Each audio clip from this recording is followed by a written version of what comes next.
Déplacement du secrétaire d'État américain à la Défense en Asie dans l'espoir d'un renforcement de la coopération alliée afin d'endiguer et dissuader le PCC.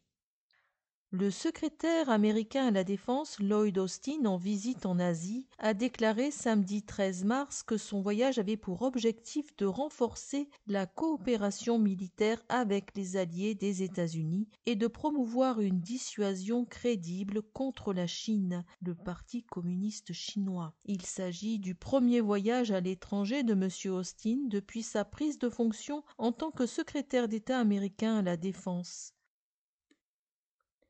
Selon l'AFP, le voyage du secrétaire d'État à la Défense inclura des réunions avec des alliés clés à Tokyo, Séoul et New Delhi. M. Austin a déclaré aux journalistes samedi que l'objectif de ce voyage était de renforcer la coopération et les partenariats avec les États alliés, ajoutant qu'il s'agissait également de renforcer les capacités des États-Unis et de celles de leurs alliés.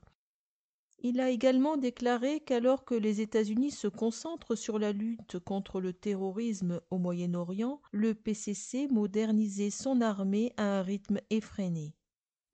Il a déclaré que l'avantage concurrentiel que nous avions s'est amoindri. Nous conservons cependant toujours cet avantage et nous allons travailler à renforcer cet avantage à l'avenir.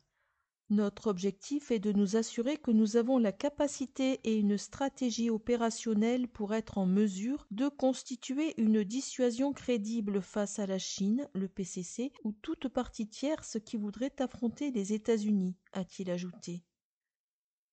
M. Austin se joindra au secrétaire d'État américain Anthony Blinken pour s'entretenir avec les alliés à Tokyo et à Séoul. L'une des choses que le secrétaire d'État et moi-même voulons faire est de commencer à renforcer ces alliances. Il s'agira davantage d'écouter et de comprendre pour connaître le point de vue des autres parties. Le voyage en Asie du secrétaire d'État et du secrétaire à la Défense des États-Unis fait suite à un sommet vidéo sans précédent ayant réuni les chefs d'État des États-Unis, de l'Australie, du Japon et de l'Inde.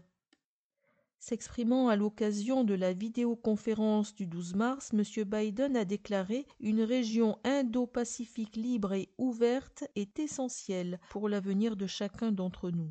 Les États-Unis sont déterminés à travailler avec vous, nos partenaires et tous nos alliés dans la région pour parvenir à la stabilité. » Le 12 mars, M. Sullivan a révélé que lors des discussions, la partie américaine soulèverait des préoccupations concernant Hong Kong, les questions liées aux risques de sécurité technologique et d'autres aspects.